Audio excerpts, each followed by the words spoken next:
Alright, let's go. Alright, let's take a look at our weather forecast today.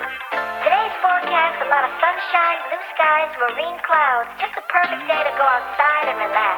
That's your forecast. We'll be right back. Yeah, sunny days, sunny days, sunny days.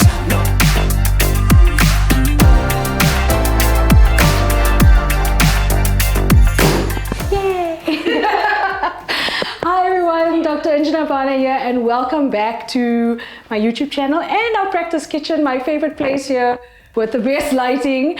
We are starting a new series called Kitchen Q&A. We are getting so many interesting questions from our patients, from colleagues, from friends, and we're kind of seeing a pattern here. So we thought it would be great to get some people in, some of our patients in, and some of our staff and friends to ask me their burning questions about aesthetics. But I'd also like to learn more about them. So we are going to have a good time, have a great conversation, and if you have any questions, just drop them down in the comments as well. So guys, at our practice, we have a very diverse demographic. We also see a lot of male patients, and this year there's like a lot of focus on diversity and aesthetics.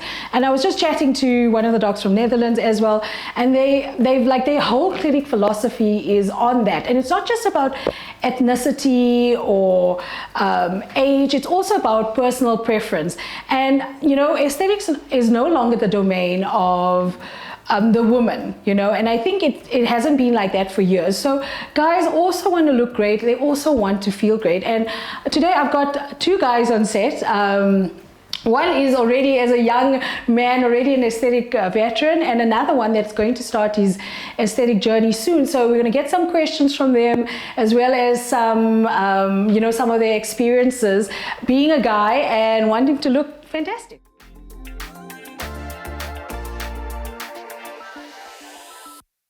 I'm super excited to welcome Kellen, our aesthetic veteran, and Jason, who will be starting his journey with us soon. Okay, guys, you can come along.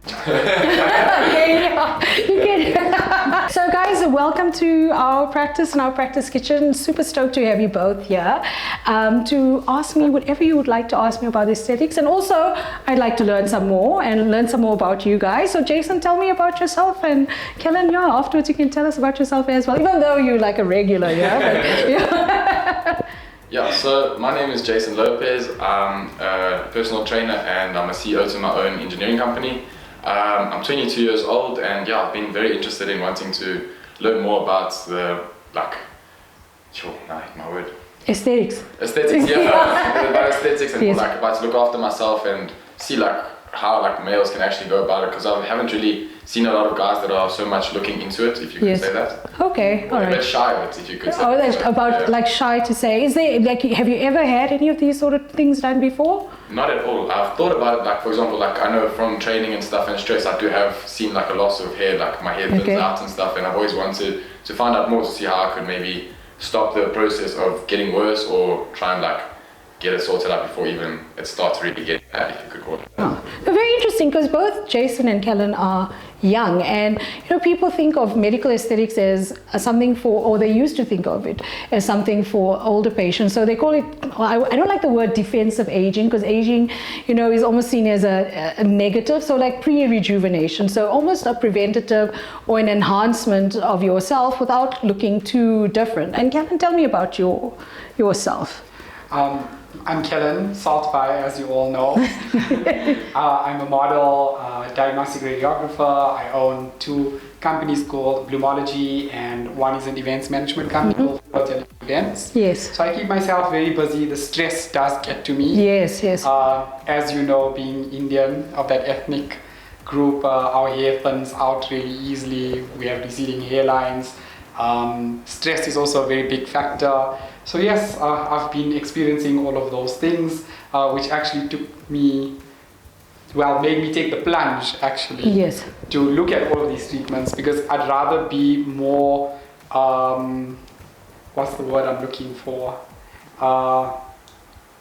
Offensive. There we go. Offensive versus defensive. Marketing, I'm like, no. Don't cancel me. Sort of I'd rather look at maintaining it Yes. Rather than letting it get to a stage where I can't reverse the effects. Right? Okay, all right. Yeah, and I've learned so much thanks to you. Oh, thank you, Kellen. Before I would view, I think back growing up, the word Botox was not a very positive thing. Yes. People would look at it in a negative frame, very condescending frame too. Yes. And it's nice to see that it's changing.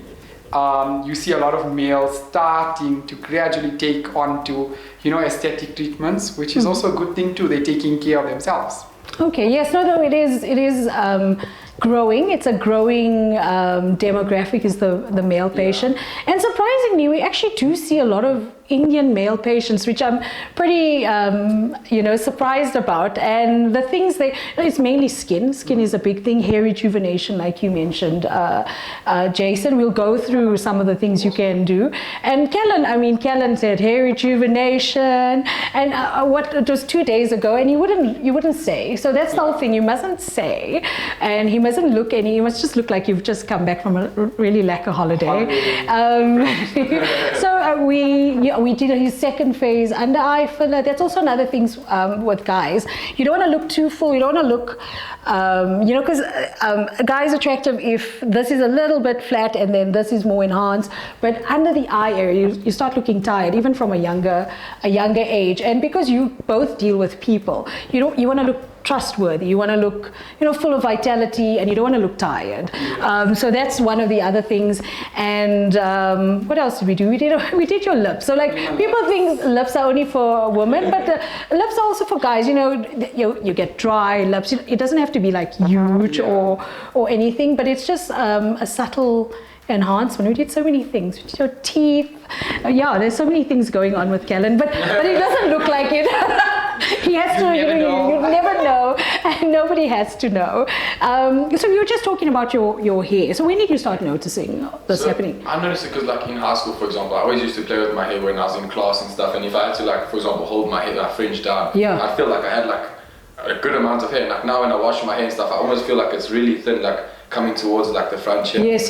So that's something that I started becoming a little bit insecure about, and I was like, okay, every time I took a photo or something, I'm like, okay, fix my hair, make sure it doesn't look like I have a receding hairline type of it. Yes. And I got when I started seeing it slowly over the years, slowly getting a little bit thinner and thinner, I didn't notice a big difference. People around me wouldn't notice it, but I think me more myself, because I saw it physically, the whole change. I think that's why I also started okay. There is something you can do, and you don't have to be shy about doing it. Actually, you're once you start noticing your hair loss, your hair is already 50% thinner than it used to be. So that's when people start to notice, oh wow, how long has this been happening? And for guys, mainly, especially you're talking about germ and people on SAPs or steroids or whatever, DHT inhibitors. So they are prescription DHT inhibitors, but they do have their side effects as well. And then you do get some sort of natural DHT inhibitors that we found quite a bit of success with, that people take. And DHT is the precursor to testosterone. So you'll notice that people, have a receding hairline here, or they get bald here, and then the hair at the back of a guy's head just stays as it is. So those follicles are not sensitive to DHT. Maybe later on, you might be a good candidate for a hair transplant. But there's so much you can do now. If you you look after yourself, you're healthy, so you can even consider something like PRP, PRF. That's where we take your blood, we spin it around, we take the platelets out, and that's injected. Otherwise, there's so many things on the market that you actually have to stimulate the scalp. So I know it sounds scary, injecting stuff in there, but it's almost like fertilizing the area as well as stimulating blood flow, because if there's no blood flow, your hair dies, wherever dies. So that's it's stimulating blood flow. But the hair is different from skin, so it takes a little bit longer to see a result. You often see something after one treatment, but you have to do it about 4 to 6 times. But it's really, really nice that you want to start something now versus waiting until it's too late. Actually, because Kellen, I mean, you can't, well, I don't think you can pick it up there, but like all these like new baby hairs here, and then he didn't have, it was bald at his crown. It's like filled up just from 3 treatments, yeah. And Kellen's a vegetarian, so I mean, that, so it's not a bad thing. I mean, like, vegetarians are okay. But you know, another additive onto your treatment is collagen. So collagen also helping with skin and hair and stuff like that, yeah. And if you guys have any questions, please drop them down in the comments below. Like, subscribe, and share. Bye.